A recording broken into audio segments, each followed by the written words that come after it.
السلام علیکم ورحمۃ اللہ وبرکاتہ۔ احباب کرام، یہ آج ہم اپنے کھیتوں کے اندر موجود ہیں۔ آپ ذرا کھیتوں کی حالات دیکھیں، یہ سامنے ذرا کھیت دیکھیں جی، دکھائیں ان کو یہ کھیت۔ یہ دیکھیں کس طرح تیز ہوا چلنے سے اور بارش کی وجہ سے یہ گندم لیٹ گئی ہے۔ اب یہ سٹے جو ہے نا، اوپر گندم کا جو سٹا ہے وہ بھی کالا ہو گیا ہے، اور وہ جو دوسرا ہے جو لیٹ گئے ہیں وہ تو بالکل گندم بیکار ہو گئی ہے۔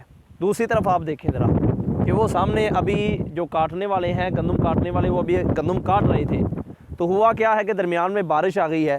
بارش کی وجہ سے اب انہوں نے چھوڑ دیا، یہ گٹھرے بندھے ہوئے ہیں، یہ آپ کے سامنے ہیں۔ اب یہ نقصان ہے۔ یہ کیسا نقصان ہے جی؟ ایک تو گندم لیٹ گئی ہے اور سٹے کالے ہو گئے ہیں، گندم کا جو جھاڑ ہے وہ ختم ہو گیا، کم ہو گیا، یہ گیلی ہو گئی ہے، جس کی وجہ سے اس کے اندر بھی نقصان ہو گیا ہے۔ آپ دیکھیں کہ یہ ایک فصل ہے، گندم ایسی فصل ہے کہ جس کی ہر انسان کو ضرورت ہے۔ ہر کوئی روٹی تو کھاتا ہی کھاتا ہے، چاول کبھی کھائے یا نہ کھائے، اور کوئی چیز کھائے یا نہ کھائے، روٹی تو کم از کم کھاتا ہے۔ اب آپ دیکھیں کہ اس کا یہ وجہ کیا ہے، اس کا ذمہ دار کون ہے؟ اس کی ذمہ دار ہم خود ہیں، ہم انسان خود اس کے ذمہ دار ہیں۔ اللہ رب العزت قرآن پاک میں ارشاد فرماتے ہیں، ظہر الفساد فی البر والبحر بما کسبت ایدی الناس، کہ خشکی اور تری کے اندر جو فساد برپا ہوتا ہے، جو فساد ظاہر ہوتا ہے، یہ لوگوں کے کمائے ہوئے اعمال کی وجہ سے ہوتا ہے۔ جو ہم اعمال کرتے ہیں، ہم اپنی فصلوں کے اندر سے عشر نکالتے نہیں ہیں، ہم نمازوں کو ضائع کرتے ہیں، حقوق العباد بندوں کے حقوق ہم ضائع کرتے رہتے ہیں، جس کی وجہ سے یہ معاملات ہمارے ساتھ پیش آتے ہیں۔ ہم حقوق دیں بندوں کے، رب کے حقوق ادا کریں، اور کسی کا حق نہ مارے، جس کا بھی حق دینے والا ہے، چاہے وہ زمین ہو، فصل ہو، چاہے وہ جائیداد ہو، گاڑی بنگلہ، جس چیز میں بھی کسی کا حق ہو ان کا حق دیا جائے۔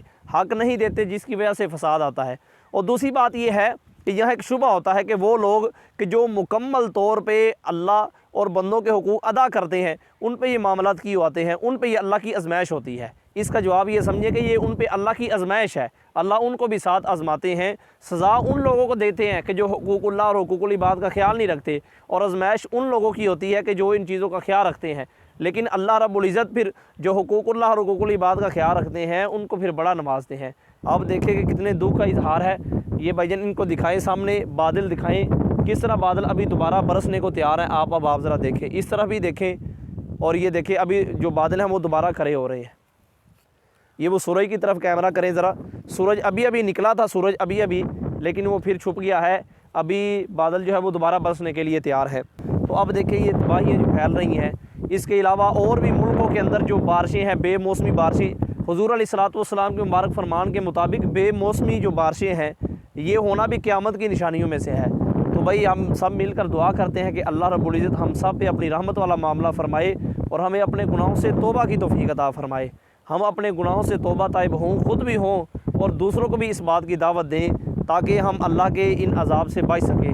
اللہ رب العزت ہمیں سمجھ عطا فرمائے۔ تو زیادہ سے زیادہ اس ویڈیو کو شیئر کریں اور لوگوں تک پہنچائیں۔ ہو سکتا ہے یہ باتیں کسی کے دل پہ اثر کر جائیں، اور وہ حقوق اللہ، حقوق العباد کا خیال رکھیں، وہ اعمال سدھر جائیں، اور ہمارے لیے ذریعہ آخرت بن جائے، ذریعہ نجات بن جائے۔